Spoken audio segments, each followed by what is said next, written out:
నమస్తే, welcome to mirror TV. నేను పవన్. హైదరాబాద్ వ్యాప్తంగా తాగునీటి సమస్య ఎక్కువైపోయింది. గత 10 ఏళ్లలో ఈ తాగునీటి సమస్య దాదాపు మిషన్ భగీరథ వల్ల ప్రతి ఇంటికి నీరందించిలు. ఈ 10 సంవత్సరాలు గడిచిన తర్వాత మళ్ళీ తెలంగాణలో కాంగ్రెస్ పార్టీ అధికారానికి వచ్చిన సంవత్సర కాలంలోనే తాగునీటికి ఇక్కడున్న బస్తీవాసులు పూర్తి స్థాయిలో ఇబ్బంది పడుతుళ్ళు.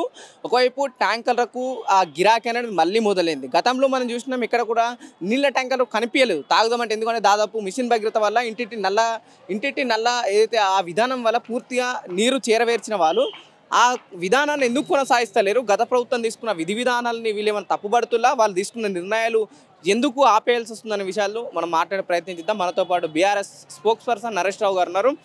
అన్న, చెప్పండి, ఏంటి తాగునీటి సమస్య ఈ నగరంలో ఎక్కువైపోయింది ఈ మధ్య, దీన్ని ఎలా చూస్తారు? అంటే కాంగ్రెస్ పార్టీ హామీ ఏమి ఇచ్చిందంటే తెలంగాణ ప్రజలకు మేము ఇందిరమ్మ రాజ్యం ఇస్తామని చెప్పారు. వాళ్ళ తప్పు ఏమని చెప్పండి. గతంలో ఇందిరమ్మ రాజ్యం ఈ రకంగానే ఉంటుండే, కానీ ప్రజలకు తెలియక ఏదో గొప్ప పని అవుతుంది, కేసీఆర్ గారు చేసారు కదా, ఇంతకంటే మంచిగా చేస్తారని చెప్పి నమ్మి ప్రజలు వాళ్ళకి ఓట్లు వేసారు. కానీ తీరా చూసరికి ఏమైంది, ఈరోజు మళ్ళా ట్యాంకర్ దగ్గర కొట్టుకునే పరిస్థితి, నల్లా దగ్గర కొట్టుకునే పరిస్థితి, బిందెలతో మళ్ళీ రోడ్ల మీదకి వచ్చే పరిస్థితి. నాకు తెలిసి ఇప్పుడు ఉన్నటువంటి జనరేషన్ పిల్లలు, అంటే నా పిల్లల స్థాయిలో ఉన్నటువంటి వాళ్ళకు కనీసం బిందె పట్టుకుని బయటకు తెలియదు. ఎందుకంటే కేసీఆర్ గారు ఆ రకంగా తెలంగాణ తీర్చిచ్చింది కాబట్టి. ఇప్పుడు వాళ్ళకు కొత్తగా అడుగుతా ఉన్న, డాడీ ఇదేంది, మన నీళ్ళ కోసం ఈ రకంగా వెళ్ళాలా అనేటువంటి పరిస్థితి ఏర్పడదంటే కాంగ్రెస్ పార్టీ నిర్లక్ష్యం.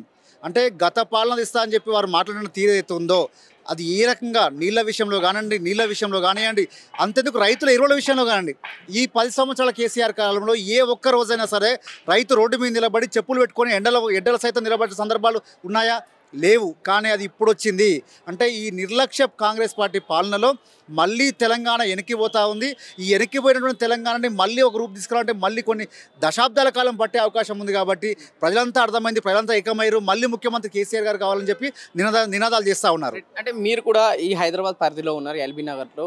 ఎట్లుంది ట్యాంకర్ పరిస్థితి? ఎట్లుంది నిజంగానే? ఆ బస్తీవాసులకు ట్యాంకర్లు దొరుకుతున్నాయి, అట్లీస్ట్ ఆ ట్యాంకర్లు సరే రేట్లు పెరిగినా అక్కడక్కడ కొనే పరిస్థితి ఉంది, కానీ ఆ ట్యాంకర్లను దొరుకుతున్నాయి తాగునీటి కోసం? అసలు ట్యాంకర్లు లేవు, నీళ్ళ సప్లై లేదు. ఉన్నటి వాటిలలో ఎక్కడా కూడా వాటి శుద్ధి నీళ్ళు దొరికేటువంటి పరిస్థితి లేదు. ఇక్కడ విషయం ఏంటంటే ట్యాంకర్ల ద్వారా సప్లై లేదు, నీటికి అందే విషయంలో కూడా జాగ్రత్త తీసుకోవడం పరిస్థితి లేదు, వాటిని శుద్ధి చేసే విషయంలో గ్యారంటీ లేకుండా అయిపోయింది.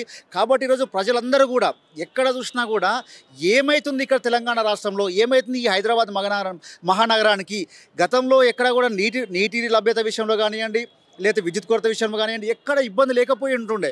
కానీ ఇప్పుడు ఇన్వర్టర్లు వచ్చినాయి, మళ్ళీ జనరేటర్లు వచ్చినాయి, మళ్ళీ ట్యాంకర్లు కనబడతా ఉన్నాయి, మళ్ళీ నల్ల దగ్గర కొట్లాలు జరుగుతూ ఉన్నాయి. కాబట్టి ఒకటి మేము డిమాండ్ చేస్తూ ఉంది ఏంటంటే, రేవంత్ రెడ్డి గారు మీరు దయచేసి గత పాలన కంటే మీరు ఒక ప్రతి సందర్భంలో అంటారు కదా, కేసీఆర్ గారు ఆనవాళ్ళు లేకుండా చేస్తా అని.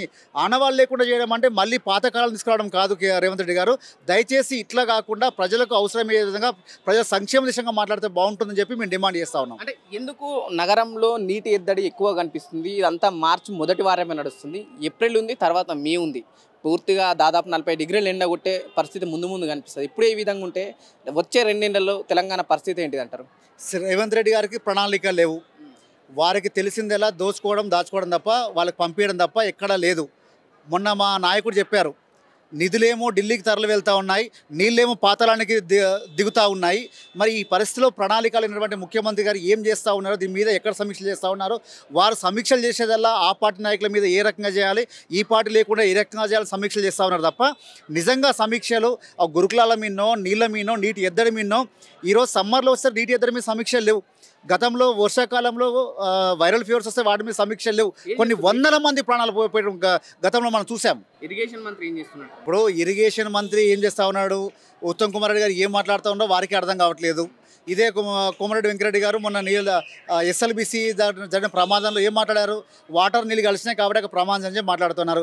అంటే వారి ఒక ముఖ్యమంత్రి మాట్లాడినా, మంత్రులు మాట్లాడినా వాళ్ళకి నిర్లక్ష్యపూరితంగా మాట్లాడుతున్న ఒక అవగాహన ఏమి కనబడతా ఉంది. వారికి అవగాహన లేదు, ఎట్లా చేయాలి, ఎట్లా నిర్మించాలి, తెలంగాణ పునర్నిర్మాణాన్ని ఏ రకంగా సాధించాలి, కింది వర్గాలని అట్టడి వర్గాలని ఏ రకంగా ముందు తీసుకుపోవాలని చెప్పి ఆలోచన విధానం లేకుండా చేస్తున్న కాంగ్రెస్ పార్టీకి రాబోయే స్థానిక సంస్థల ఎన్నికల్లో తగిన బుద్ధి చెప్తారు ప్రజలు. అంటే ఈ నీటి సమస్య తగ్గడానికి ఏ విధమైన చర్యలు తీసుకుంటే బాగుంటుంది? గతంలో మిషన్ భగీరథ పేరిట చాలా వరకు నీళ్ళు అందినాయి. ఇప్పుడు అక్కడక్కడ బస్తీలోకి వెళ్తే పొద్దున గంట 2 గంటలు తప్ప మాకు ఎక్కువసేపు వస్తలేమంటారు. ఈ సమస్యను తప్పించుకోవడానికి ఏం చేయాలా? ప్రజలు ఎటువంటి జాగ్రత్తలు తీసుకుంటే బాగుంటుంది? అసలు నీటి ఎద్దడి కనబడతా ఉంది రాష్ట్రంలో, తెలంగాణ రాష్ట్రంలో. ఎక్కడ చూసినా నీళ్ళ కోసం ఆర్తనాదాలు కనబడతా ఉన్నాయి. ఓ రైతు దగ్గరికి వెళ్తే వారికి నీళ్ళు లేక, అంటే సగం పంట చేతికొచ్చే సమయాన్ని నీళ్ళు లేక ఎండిపోతూ ఉంటే రైతుల యొక్క ఆర్తనాదాలు, ఇక్కడ నీళ్లు తాగామంటే నీళ్ళ యొక్క ఆర్తనాదాలు. ఎక్కడ చూసినా నీళ్ళ కోసం యుద్ధాలు జరిగే అవకాశాలు మనం గతంలో విన్నాం. కానీ అది మళ్ళీ రుజువయ్యేటట్టుగా కనబడతా ఉంది. ఆనాడు కాళేశ్వరం ప్రాజెక్టు మీద ఎన్నో మాటలు మాట్లాడారు, కానీ ఈరోజు ఎంత ఖర్చు పెట్టినా తీరంది కదా. ఈరోజు ముఖ్యమంత్రి గారు హైదరాబాద్ నీటి గురించి మలన సాగర్ని తీసుకొస్తాను, లేకపోతే కొడపోచం సాగర్ని తీసుకొస్తాను, అవి ఎక్కడ నీళ్ళు అండి? కాళేశ్వరం నీళ్ళు కావా? మరి కాళేశ్వరం ప్రాజెక్ట్ని ఎగతాళి చేస్తాడు, కాళేశ్వరం ప్రాజెక్టు డమ్మీ ప్రాజెక్ట్ అంటాడు, కానీ హైదరాబాద్ నీళ్ళు ఇచ్చేది మాత్రం అక్కడి నుంచే ప్రణాళికలు వేసుకుంటా ఉన్నారు. అంటే వీళ్ళకు నీళ్ళ విషయంలో ఖచ్చితంగా కూడా ఈ ఎండాకాలం సమీపిస్తూ ఉంది కాబట్టి, ఇప్పుడు మొదలైంది కాబట్టి, రాబోయే రోజుల్లో మీరు ఏ రకంగా ఇస్తారా? మిషన్ భగీరథ ద్వారా ఉన్నటువంటి వాటిని సక్రమంగా నడిపేసి శుద్ధి చేసి నీళ్ళు శుద్ధ జలాలు అందించాలని చెప్పి మా ప్రధాన డిమాండ్ చేస్తూ ఉన్నాం. ఒకవేళ మీరు నిర్లక్ష్యం చేస్తే రాబోయే రోజుల్లో, ఏ సమ్మర్ అయితే ఉందో రాబోయే రోజుల్లో బీఆర్ఎస్ పార్టీ శ్రేణులు మహిళలందరూ కూడా తిరగబడతారు. మీకు ఏ రకంగా బుద్ధి చెప్పాలో ఆ రకంగా బుద్ధి చెప్తారు.